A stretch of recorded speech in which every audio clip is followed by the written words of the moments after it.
Hi, my name is Taylor Richardson and I'm going to be talking to y'all today about dog training.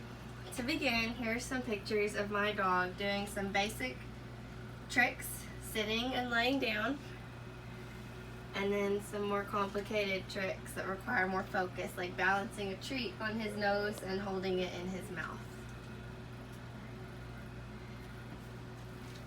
Dog training is something that anybody can do with any breed of dog in any age. My dog Duke is 4 years old and I've trained him to do a variety of tricks and he follows all sorts of different commands. I will begin by talking about the history of dog training and why it's important, and then I'll go on to talk about the best method for training your dog. And then I'll go on to teach you how to teach your dog tricks. My first point is about how dog training has changed in the past and why training your dog is important. Everything changes over time, and training your dog is no exception to that rule. According to PetMD.com, over the past 25 years, the ways we motivate and teach our dogs has changed drastically. Training your dog is an important step in raising your pet because it gives them important life skills, freedom to go to different places and meet more people. It gives you time to bond with your pet. It gives your pet mental exercise as well as physical exercise. And it gives you as a pet owner peace of mind knowing that your pet isn't going to run out the door when a stranger comes up to the door or get into the trash can. Training your dog instills good behaviors and prevents inappropriate ones from forming. That brings us to my second point, the best technique for training your dog. There are a few things that dogs care about: treats, toys, their bed, food, affection. These are just a few of them. According to CaesarsWay.com, positive reinforcement training is the way that you should be training your pet. Positive reinforcement training is the act of praising and rewarding your pet immediately after they do an action that you say. According to CaesarsWay.com, training your pet should be kept short and fun.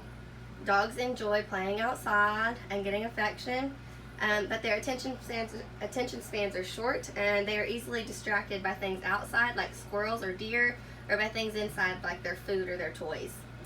Personally, my dog, after he's done training, he likes to just go get in a recliner that he's deemed as his own.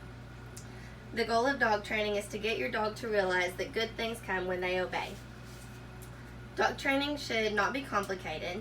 The importance of dog training is creating a language between you and your dog that neither of you know at the beginning. So it's going to take time, practice, and patience between the trainer and the trainee to successfully complete teaching your dog tricks.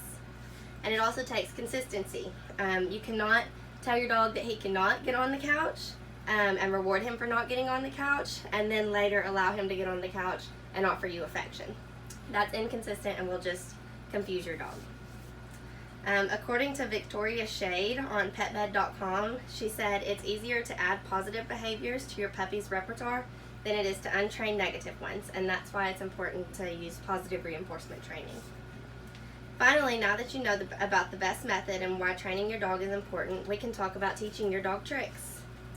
The key to teaching your dog tricks is by giving short commands accompanied by the positive reinforcement training. At first, you just need to use very short phrases. You can't use long phrases like fetch the ball or shake my hand, because that'll just confuse your dog at first. So you have to use short phrases like fetch or shake. And according to the American Kennel Club, a helpful tool that you can use is a clicker. And a clicker was originally used in marine training, like dolphins, and it is used because it marks the exact moment that a dog or an animal does something that you ask them to do, and that gives the dog the reinforcement that that's the exact thing that they need to be doing when you give the treat to them after they hear the click. But before you can use your clicker, you need to teach your dog that the clicker is is positive reinforcement. So in order to teach your dog that the clicker is reinforces good behavior, you need to get a small handful of treats, about 10 or so, and then you need to create a pattern by letting your dog hear the click and then immediately giving them a treat, and then letting them hear the click, then giving them a treat, and then click, and then treat, and repeating that pattern until they know that that's what they should be doing. My best advice for teaching your dog tricks is to start simple. Sit and stay comes well before roll over and play dead. So as long as you remember these, you'll be on the right track to training your dog. I hope I have told you enough about dog training that when you are ready and feel prepared to adequately train your dog. Training your dog is the most valuable gift you can give them because it gives them the tools to be a well-behaved dog in stressful situations, like a stranger coming up to the door or seeing another dog across the park. I hope this has been informative in teaching you about how to train your dog. Thank you.